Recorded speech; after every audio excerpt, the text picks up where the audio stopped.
conhecer a Deus ou viver com Ele, estar conectado com Ele, intimamente relacionado com Ele. Tem uma diferença muito grande. Antes de nós lermos o texto de Jó, lá no livro de Mateus, capítulo 9, não precisam abrir, nos traz a história de Jesus, quando ele estava sentado na mesa com publicanos e pecadores. E os fariseus, que eram aqueles doutores da lei, aqueles que conheciam toda a lei de Moisés, começaram a apontar o dedo para Jesus e dizer: poxa, o mestre de vocês, dizia para os discípulos, está sentado na mesa com pecadores. O mestre de vocês está sentado na mesa com aqueles que infringem a lei de Moisés, como se eles fossem perfeitos. Eles eram conhecedores da lei. Eles sabiam tudo sobre Deus. O que vocês queriam saber sobre a lei? O que eles queriam, as respostas que o povo procurava, de acordo com a lei de Moisés, eles sabiam todas. Mas eram fariseus.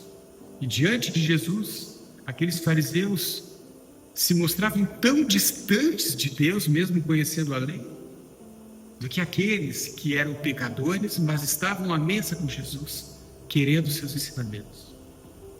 Em resposta àqueles homens, Jesus disse: vocês precisam aprender o que é misericórdia, quero, e não sacrifício. Jesus estava dizendo: vocês precisam mudar a perspectiva de vocês em relação a essas pessoas.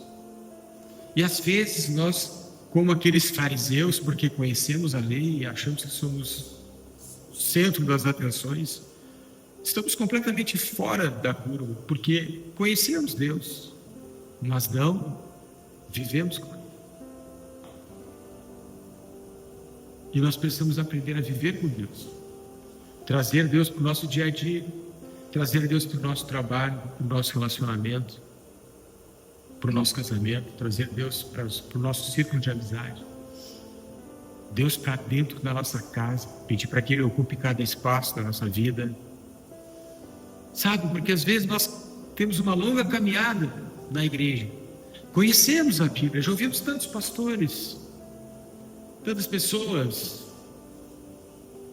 mas nós não vivemos com Deus. Nós temos que aprender a viver com Ele. E como que nós tentamos entender Deus? Nós queremos viver com Deus, nós precisamos entender quem é Deus. Mas pensem comigo, sabe? Nós tentamos entender Deus de forma racional, com a nossa mente. Tentar compreender como Deus vai fazer aquilo que nós queremos que Ele faça. Está entendendo? Nós queremos compreender como Deus quer fazer aquilo que a gente quer que Ele faça. E não é assim. Pensem comigo. Eu li num livro chamado O Temor do Senhor, onde o autor, um homem de Deus, ele, logo no início do livro, ele traz um exemplo sobre a magnitude de Deus.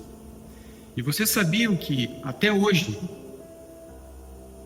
aonde os cientistas conseguiram mapear o universo, as galáxias mais distantes, através dos telescópios, que hoje estão no espaço, satélites, se nós viajássemos à velocidade da luz em direção a essas galáxias mais distantes, nós demoraríamos mais de 200 mil anos para chegar até lá.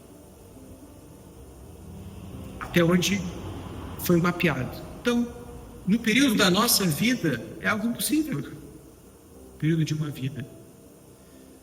Nós pegamos algo extremo, agora vamos para o outro extremo. Qual é a menor coisa que existe no mundo? Era o átomo, não é a partícula, o átomo, que até pouco tempo se diziam que era a menor partícula do mundo, a partícula indivisível, mas agora já conseguem dividir o átomo. E quando a gente fala de divisão do átomo, a gente está falando, dando precedentes para nós não entendermos o tempo da forma como ele é. Isso é física quântica, entendo muito profundamente.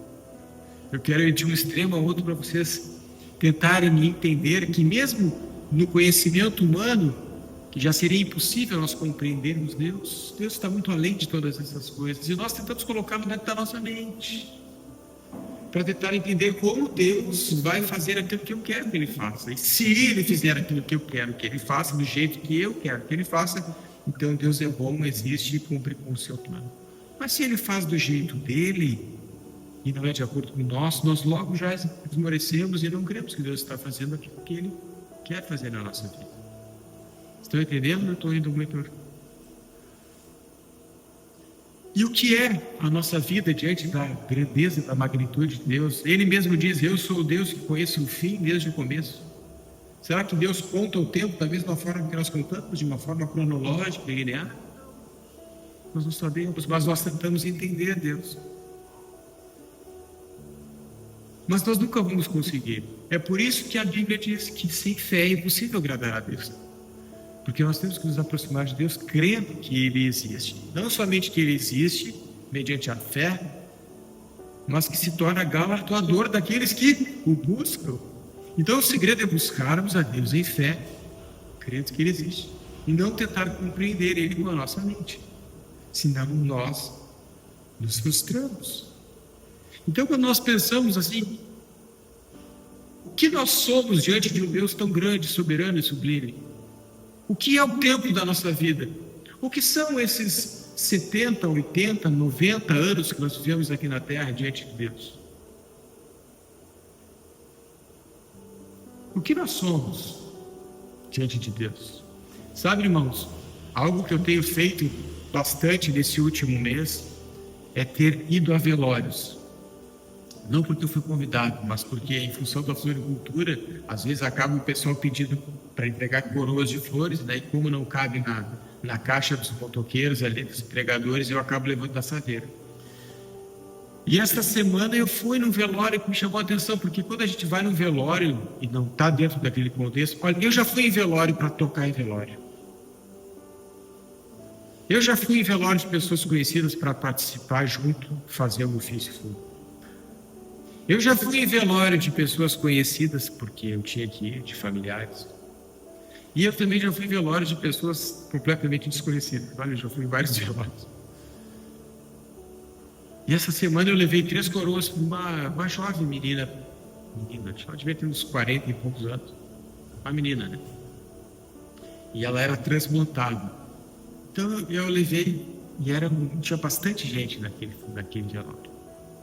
Semana passada eu fui no velório que tinha bem poucas pessoas. Era um homem importante na cidade, mas tinha bem poucas pessoas.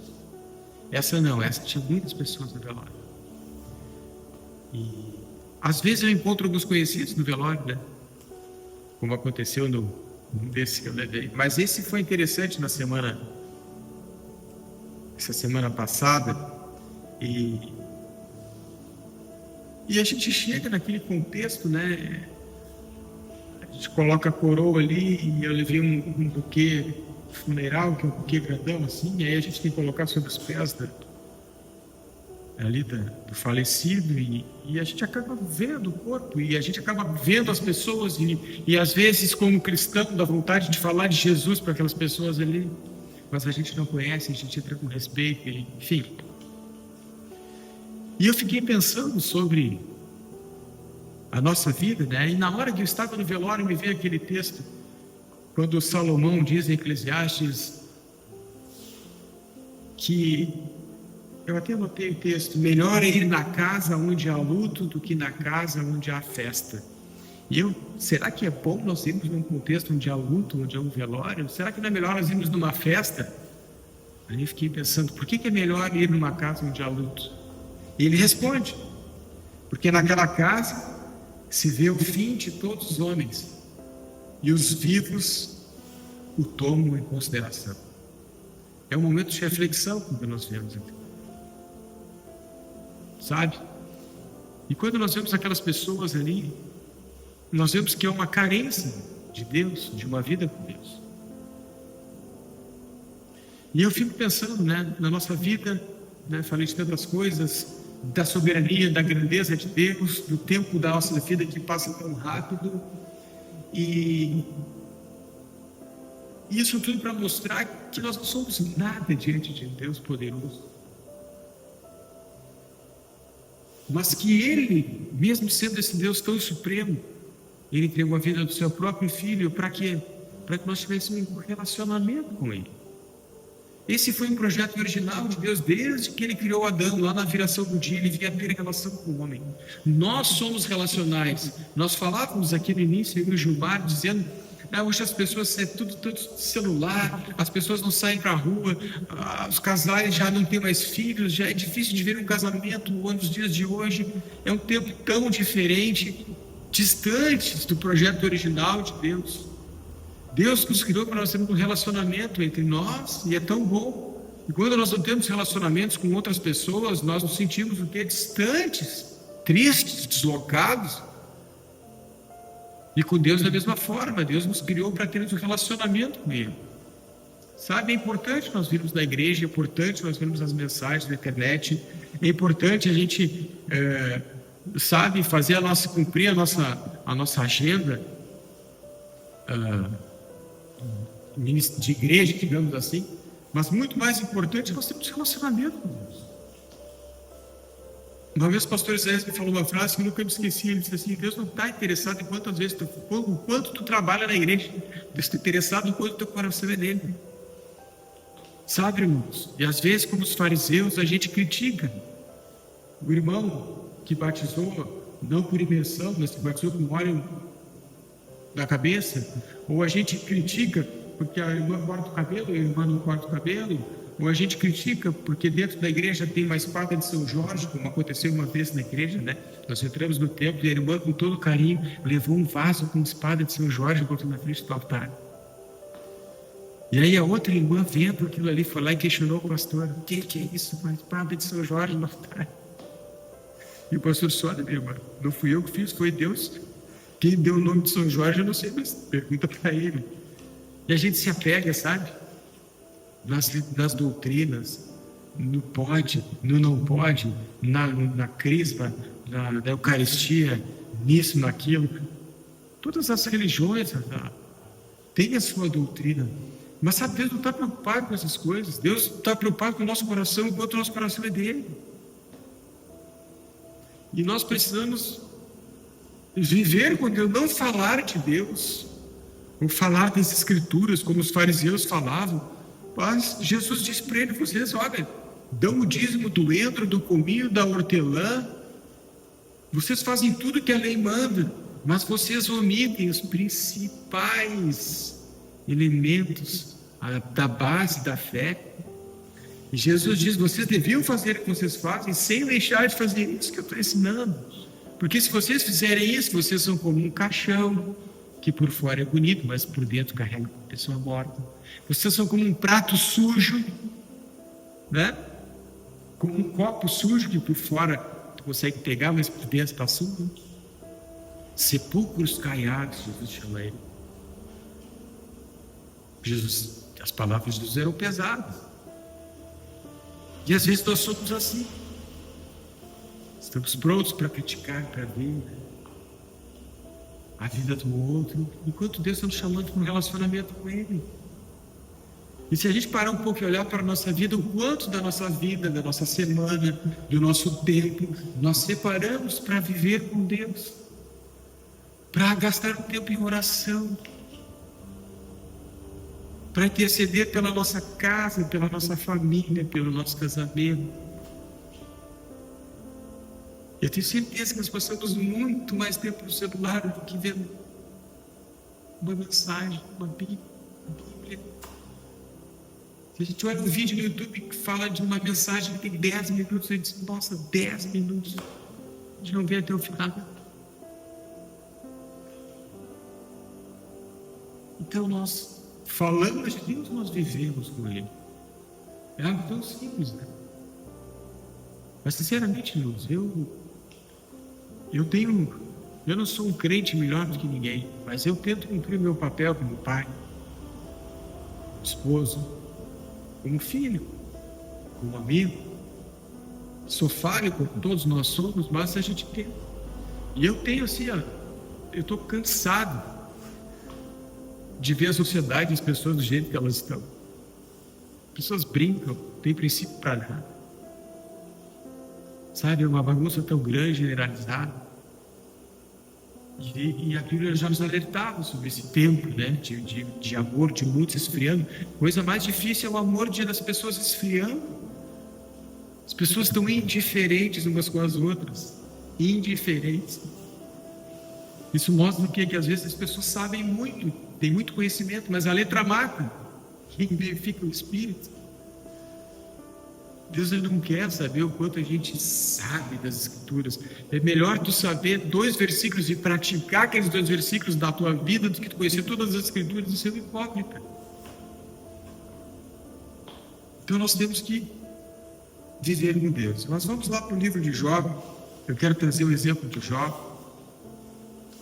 Brevemente. Todos nós já ouvimos falar a respeito de Jó, mas eu queria enfatizar aqui, porque esse para mim é um dos exemplos mais esclarecedores a respeito do que eu estou falando aqui. Porque viver com Deus, prestem atenção, às vezes vai muito além da nossa intenção de viver com Ele. Olha o que eu estou falando. Nós vamos entender agora dentro do livro de Jó. Jó capítulo 1, versículo 1 diz assim: havia um homem na terra de Uz, cujo nome era Jó. Na minha Bíblia até está grifado essas próximas palavras, porque diz assim: homem íntegro e reto, temente de Deus e que se desviava do mal. Nasceram-lhe 7 filhos e 3 filhas, possuía 7.000 ovelhas, 3.000 camelos, 500 juntas de bois e 500 jumentas. Era também muito numeroso o pessoal ao seu serviço, de maneira que este homem era o maior de todos os do Oriente. Seus filhos iam às casas uns dos outros e faziam banquetes, cada um por sua vez, e mandavam convidar as suas 3 irmãs e comerem e beberem com eles.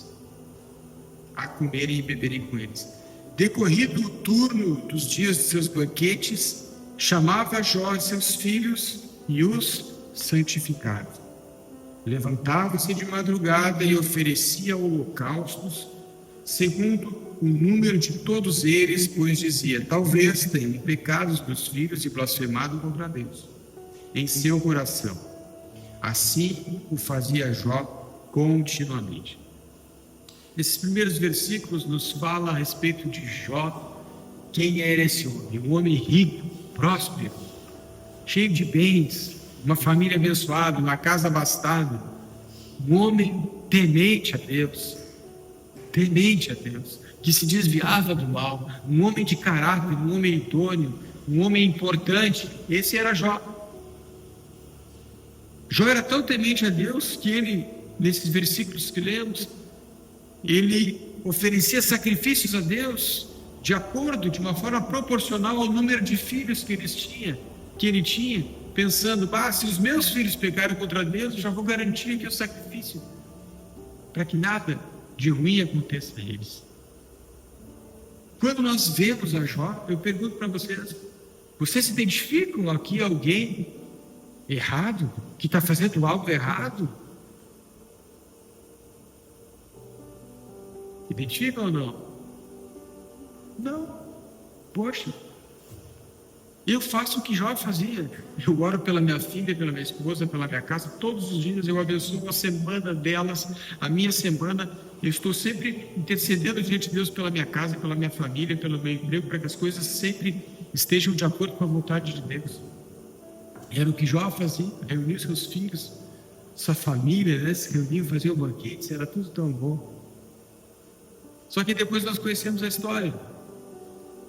O versículo 6 segue dizendo, eu não vou ler aqui, mas fala que, olha só, vamos ler até o 8 para a gente entender só o contexto. Diz assim: num dia em que os filhos de Deus vieram apresentar-te perante o Senhor, está falando dos anjos, né?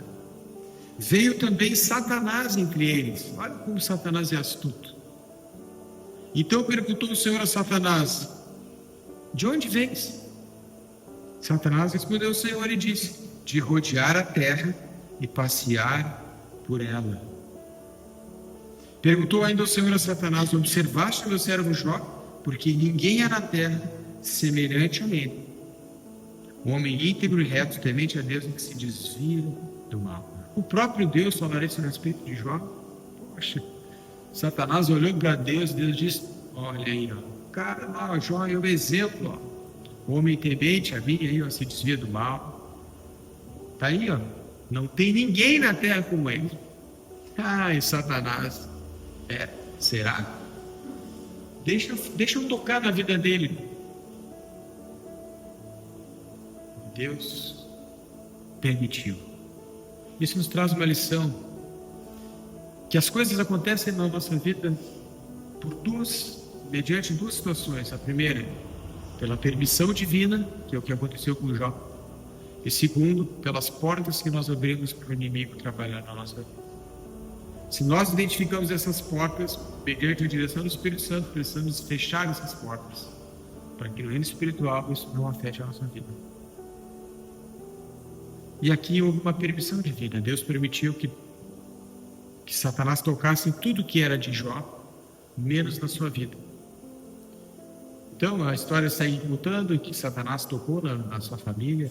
Ele perdeu todos os seus bens, as suas posses. Os seus filhos estavam jantando no telhado da casa desabou, e eles acabaram morrendo todos. E Jó, ele era tão coerente. Jó devia ser um cara tão certinho que chegava a dar nojo.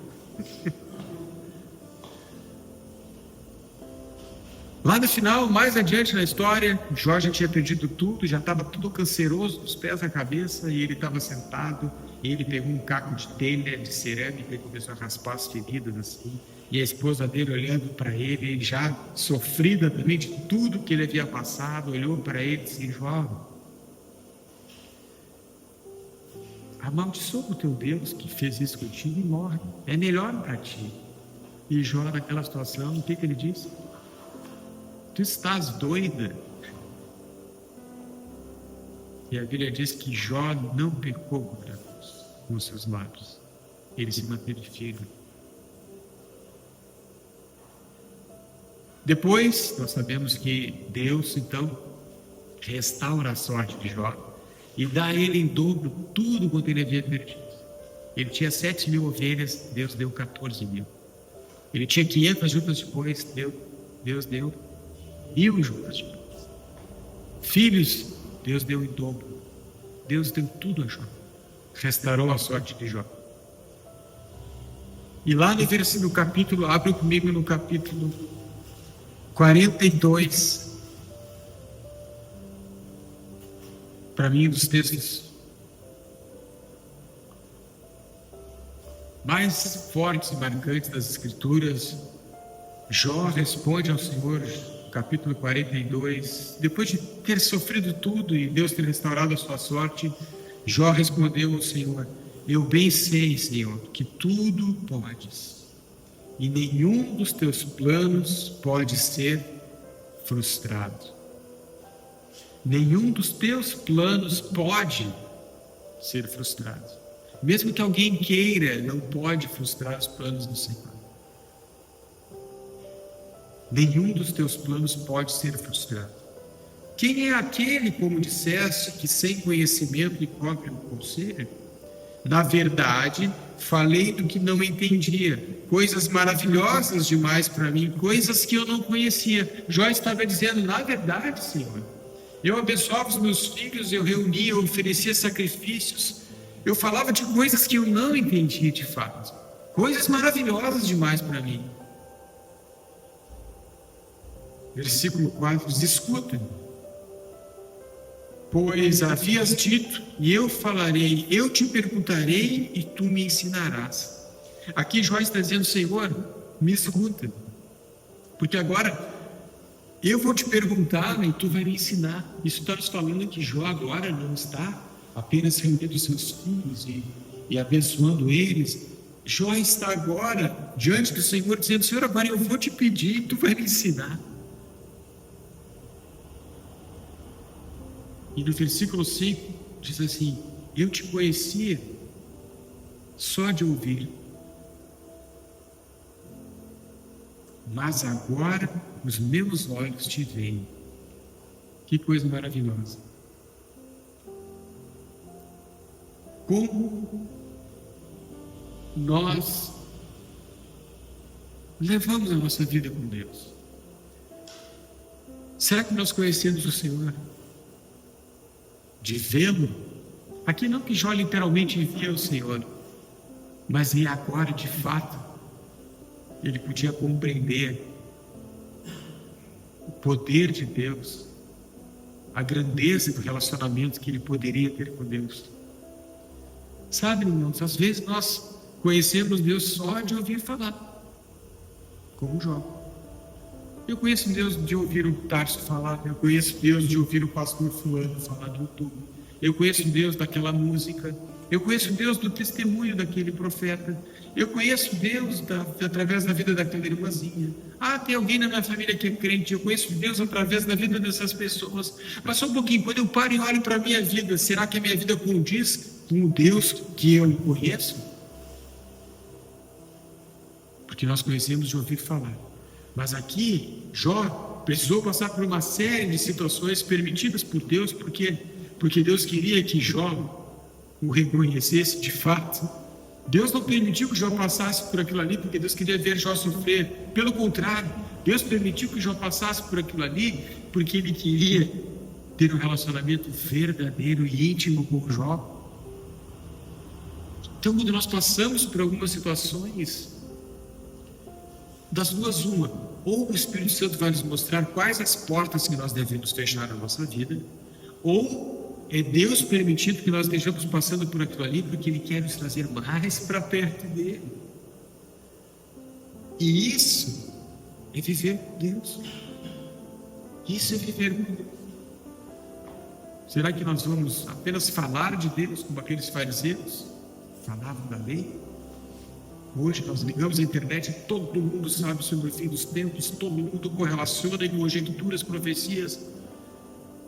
Mas será que as pessoas vivem com Deus? Porque se estivessem vivendo, a sociedade não estaria do jeito que está, as famílias não estariam do jeito que estão, o mundo não estaria do jeito que está. Deus não quer que nós sejamos religiosos, Deus não quer que nós nos preocupemos com doutrinas, com teologias, com hermenêutica, ética. Deus quer que nós tenhamos um relacionamento com Ele, simples assim. Agora pensem, todos vocês aqui têm filhos. Como é que é o relacionamento com os filhos? O relacionamento com os filhos, ele pode ser um relacionamento distante, um relacionamento próximo. Eu com a Laura, a melhor coisa que pode haver para mim é ela chegar e me abraçar. Ou eu posso ter um relacionamento mais formal com ela, faz assim, relacionamento distante, sabe? Eu posso pagar a escola para ela, posso dar ensino para ela, posso fazer o melhor para ela, e mesmo assim ser distante, cumprir com o meu papel de pai. Mas não, como pai, eu quero o abraço dela. Eu quero que ela chegue perto de mim e diga: pai, eu te amo. Não há nada mais prazeroso para um pai do que ouvir o filho dizer: te amo, que te amo, pai. E graças a Deus ela faz isso bastante. Isso é maravilhoso, sabe? Então, quando Deus, que é o nosso Pai, entregou a vida do seu Filho, o que Ele quer é que nós tenhamos um relacionamento com Ele, de pai para com o Filho. E a gente poder dizer: Senhor, olha, hoje não está legal. Às vezes eu entro no meu carro e digo: Senhor, hoje não estou legal. Que a Tua graça venha sobre mim, me dá sabedoria, me dá força, me dá discernimento. Às vezes está tudo bem e eu só agradeço. Às vezes eu choro, às vezes eu reclamo, às vezes eu peço. Mais peço do que agradeço, às vezes. Às vezes eu não peço. Às vezes eu passo o dia batido nos afazeres, mas no final eu me lembro assim: poxa Deus, graças a Deus eu estou bem, estou vivo, tenho saúde. Obrigado. E quando a gente não busca ter um relacionamento com Deus, a gente vai se afastando, e isso é a pior coisa que pode ter. Nós nos afastarmos de Deus. E a gente pode se afastar de Deus mesmo tanto dentro da igreja ou fora da igreja. Não estou dizendo que a gente não tem aqui na igreja, mas que a gente tem que buscar um relacionamento. Amém? Então que fique essa reflexão nessa noite, eu termino com Eclesiastes, capítulo 7, versículo 8, Salomão diz assim: melhor é o fim das coisas do que o seu começo. Melhor é o fim das coisas do que o seu começo. E quando eu olho para a história de Jó, esse texto faz sentido, sabe? Quando ele diz: melhor é o fim de todas as coisas do que o seu começo. Então, nós demos início a uma caminhada de fé, mas Deus, Ele quer nos trazer para perto. E eu tenho certeza que, assim como lá no final da história de Jó, ele disse: Senhor, antes eu te conheci, te ouvi falar, mas agora os meus olhos te veem. Nós, se buscarmos a Deus, se desejarmos uma vida com Ele, certamente Ele vai se revelar a nós, e nós vamos entender que Ele é um Pai verdadeiro.